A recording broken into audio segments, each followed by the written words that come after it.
Class 11th के सभी विद्यार्थियों, लो जी आपके लिए आपकी डिमांड पर बेहतरीन सा एक सैंपल पेपर यानी कि मॉडल पेपर लाया हूं ताकि हमारे बच्चों को अच्छी तैयारी हो सके। देर ना करेंगे, फटाफट से अपन तो शुरू करेंगे वीडियो को, है ना। वीर गाथा काल की जो प्रसिद्ध रचना है वो क्या है? पृथ्वीराज रासो।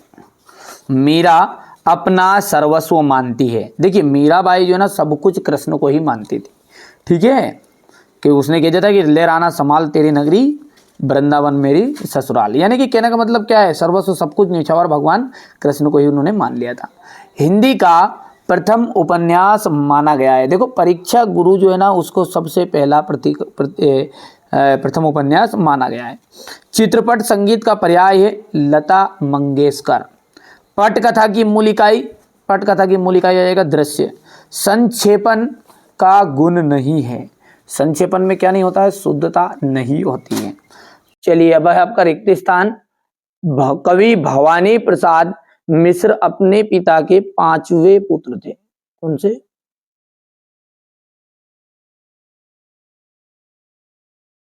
पांचवें पुत्र थे। अक्क महादेवी का विवाह जैन राजा कौशिक के साथ हुआ था।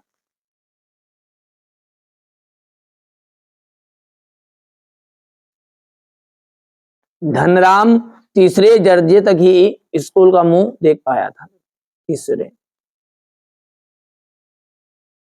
भारतीय संगीत के मुख्य वाद्य वीणा रहा है।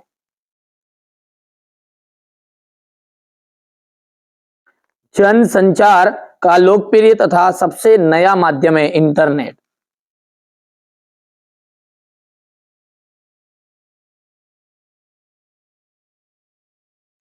ठीक है। इसके बाद में काव्य को बिंब में शब्द चित्र माना जाता है।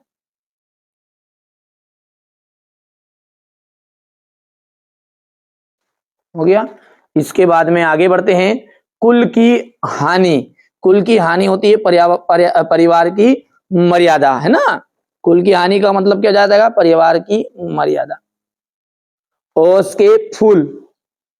ओस के फूल कहा जाएगा आपका गद्य संग्रह है। गरबा। गरबा जाएगा गुजरात। मानव ज्ञान से संबंधित सूचना विश्व ज्ञान कोश। विभत्स रस का स्थायी भाव। विभत्स का जो स्थायी भाव होता है तो जुगुप्सा। शब्द युग्म। शब्द युग्म जो होते हैं वो 6 प्रकार के होते हैं। एकमात्र सहारा अंधे की लाठी। हो गया इतना। आगे बढ़ते हैं। जगनी के द्वारा रचित कृति का नाम बताइए। तो परमाल रासो।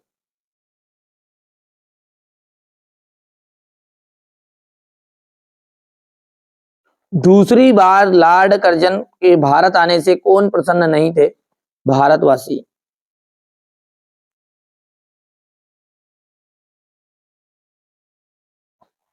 आदो आलो आदरी किस भाषा का शब्द है?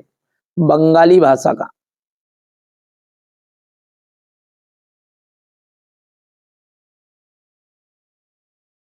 हिंदी शब्दकोश में लगभग कितने शब्द हैं? हिंदी शब्दकोश में लगभग 5 लाख शब्द हैं।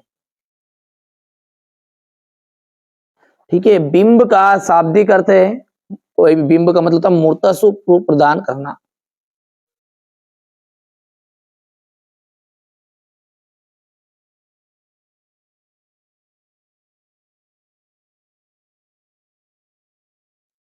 शब्द गुण कितने प्रकार के होते हैं? शब्द गुण होते 3 प्रकार के।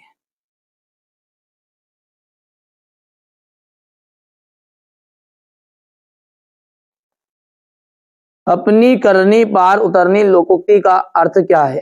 देखिए अपनी करनी पार उतरने का मतलब होता है स्वयं व्यक्ति स्वयं के परिश्रम से ही सफलता मिलती है। तो यहां पर लिख देते हैं अपन स्वयं के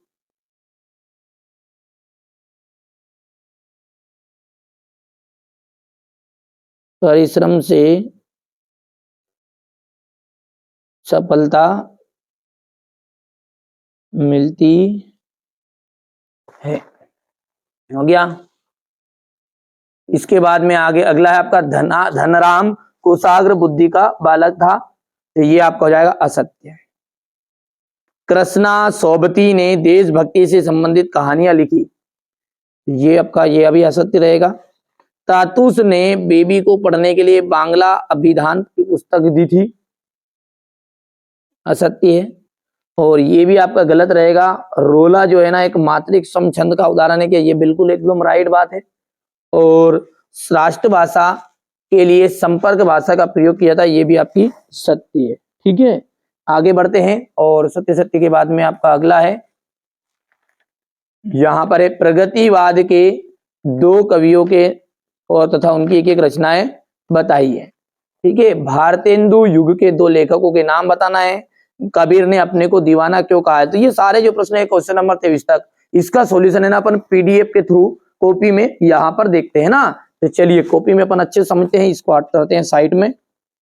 यहां से देखिए, ये आपका सेट ए जो चल रहा है उसका पूरा सॉल्यूशन है। ये देखिए क्वेश्चन नंबर 6 क्या है, बोल रहा है प्रगतिवाद के दो कवि तथा उनकी एक एक रचना बताइए। हो गया इतना। इसके बाद में याद भी कर सकते हैं आप। भारतेंदु युग के दो लेखकों के नाम आपको बताने हैं, यहां से लिख सकते हैं, स्क्रीनशॉट ले सकते हैं। कबीर ने अपने को दीवाना क्यों कहा है, तो देखिए यहाँ दीवाना का अर्थ होता है पागल। किसी के प्रेम में डूबा हुआ व्यक्ति दीवाना कहलाता है। कबीर भी प्रभु की भक्ति में लीन है, जबकि ये संसार जो है बाहरी आडंबरों में उलझकर ईश्वर की खोज कर रहा है, इसलिए कबीर ने स्वयं को दीवाना कहा है। मीरा जगत को देखकर क्यों रोती है। मीरा श्री कृष्ण के प्रति भक्ति उसकी अनन्य है। वह पूर्ण समर्पण के भाव के साथ अपने आराध्य पति को मानकर, ये आप याद कर सकते हैं, सिंपल लैंग्वेज में लिखाया है मैंने ना।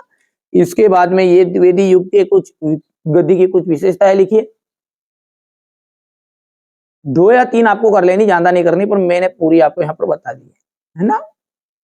बढ़िया से कंप्लीट करते जाना है ना। ये इसके बाद में ये बचा हुआ इसका द्विवेदी युग की विशेषता का।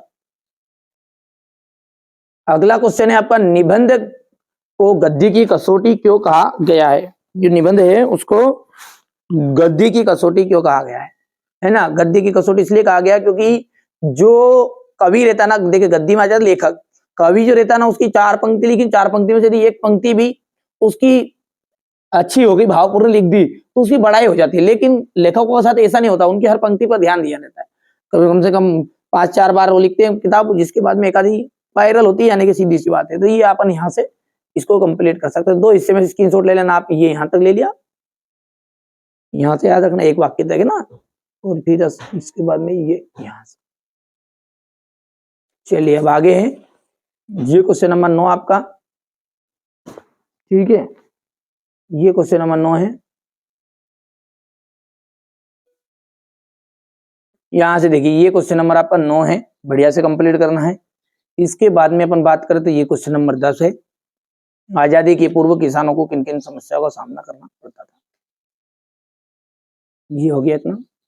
और क्वेश्चन नंबर 10 बढ़िया से स्क्रीनशॉट लो यहां से इसका भी।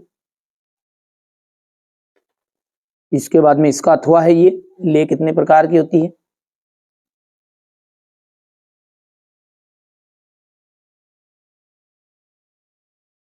बाद में यहां से यहां तक हो गया।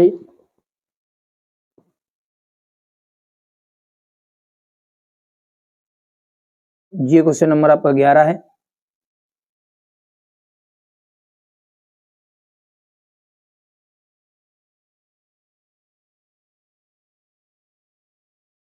हो गया। इसके बाद में यहां से ये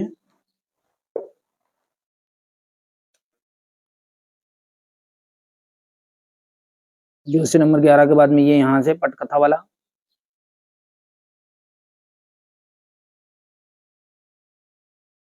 हो गया इतना। महाकाव्य और खंड काव्य में अंतर।